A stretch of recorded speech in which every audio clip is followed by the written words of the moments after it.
Well, hello there. It's Friday again. I'm Connor, and this is Friday Coffee Talks. It's episode 79. 79? How do I have 79? Look at this mug today. I honestly don't even know how to hold it. I'm feeling fan cactus. Uh, uh. This has like a wonky, look at that handle. Like, I don't know if I do like one finger above or two. I can't figure it out. Whatever. Let's just drink some coffee.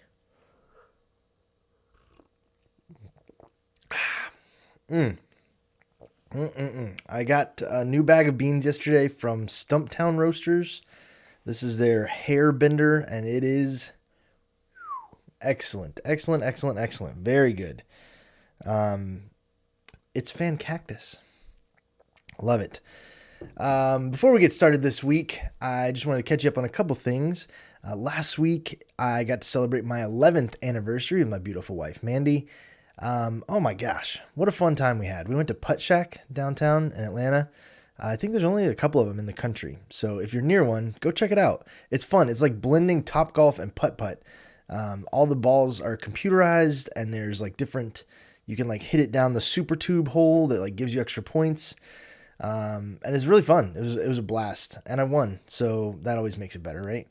We had a lovely dinner. We got to go out and hang out downtown. Shout out to my parents for coming and watching the kids for us. But oh man, it's 11th wedding anniversary is wild to think about. It's like a lifetime ago, it feels like. But yeah, that was a blast. I've started filming some segments for the Great Coffee Showdown Round 2 this week, and I'll tell you guys, the results are somewhat surprising. I'm not going to spoil any details, but the way that things are playing out, I did not expect. I'll just say that. So, speaking of beverages, for today's main topic, I wanted to talk about something that maybe is a little more serious, definitely more work related than the past few episodes that I've had. I saw a post on Reddit this week that was somebody had posted that they were new to sales and they were nervous that they weren't going to be able to be successful as a seller because they didn't drink. And I thought that was kind of a bummer. Now, let me preface all of this by saying I am a drinker. I enjoy beverages of the adult variety. I'm not like, having a case of beer every night or anything like that, but I enjoy craft beer. I enjoy good bourbon. I enjoy a large number of Frozies in a nighttime if the situation arises. But it's not something that, again, I don't have addiction issues with it, so I empathize with those of you who do. I know it's very common. I'm not trying to step on any of those toes, and that's definitely not the route that we're going down today. But sales has definitely got a stereotype for being the guy that's picking up the large bar tabs, the ones that are out there doing happy hours and all that kind of stuff. And those things are great.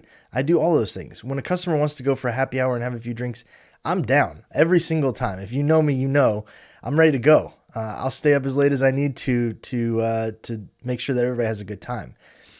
But I also don't think that is necessary for our industry to be successful. In fact, I think the trend is shifting away from that. Those are the old school days of, just the ultimate wildness of sales. People just don't do that anymore. Not to the degree, not to where it's going to impact your career. There are plenty of people who want to go out and have a good time, and that's great.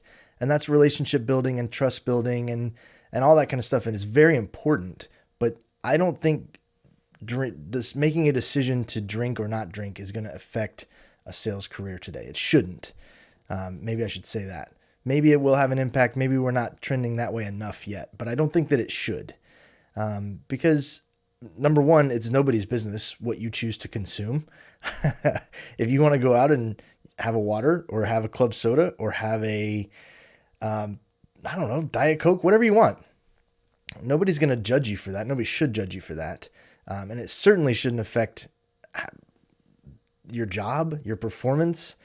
If customers are holding that against you, shame on them, honestly. But for me, it's one of those things of, it's something I like to partake in, and that's great.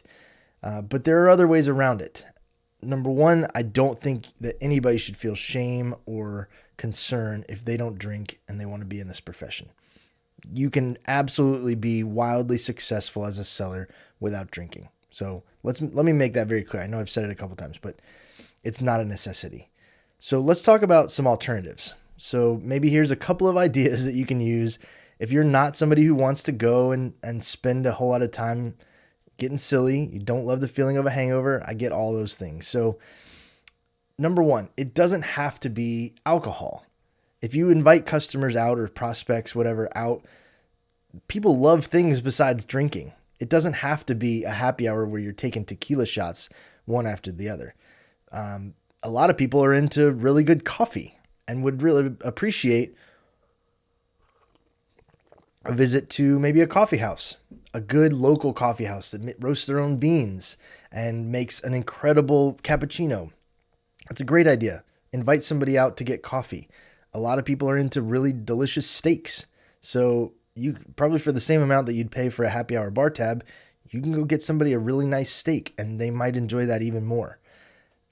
There are plenty of other things that people like to indulge in that can get you the same result when you're talking about prospecting and building relationships with customers. Ultimately, you're there to talk and figure out better ways to help them solve their problems, get to know each other, build that trust, and be able to be an advisor about the things that you're an expert in. That has nothing to do with alcohol. So the actual thing you're consuming when you're out with your customers is irrelevant. It might be coffee. It might be a steak. It might be somebody's into really good lemonade or ice cream. There's an infinite number of things that people like to eat or drink that are not alcoholic. So focus on that. Focus on the things that people actually like. If you are uncomfortable with drinking yourself, that's totally fine. The other thing is events, is sports in particular. Instead of doing a pub crawl, take somebody out to a game. I'm in Atlanta. We are wildly rabid fans about our Braves. And when the Falcons don't suck, we like them too. But sports is a huge thing, especially if you're in a big city that's got a crazy fan base. I know a lot of people, not crazy, I guess that's a bad word. A passionate fan base is what I'm talking about. People in Pittsburgh, they are just die hard for the Steelers. People in Chicago, whether it's the White Sox, I don't hear about them as much, but Cubs fans, Yankees fans, Red Sox fans, Mets fans, I'm sorry, but there are people who have some kind of mental illness and actually like the New York Mets. So take them to a baseball game, take them to a football game, take them to a soccer game. Do something else that doesn't center necessarily around drinking, because you don't have to go and drink at a sports game. Who wants to pay $9 for a Bud Light? Not me. No, thank you. I'd rather have a hot dog. So go do something fun like that. That maybe is not necessarily drinking at all. And then the other thing that I would say is own it.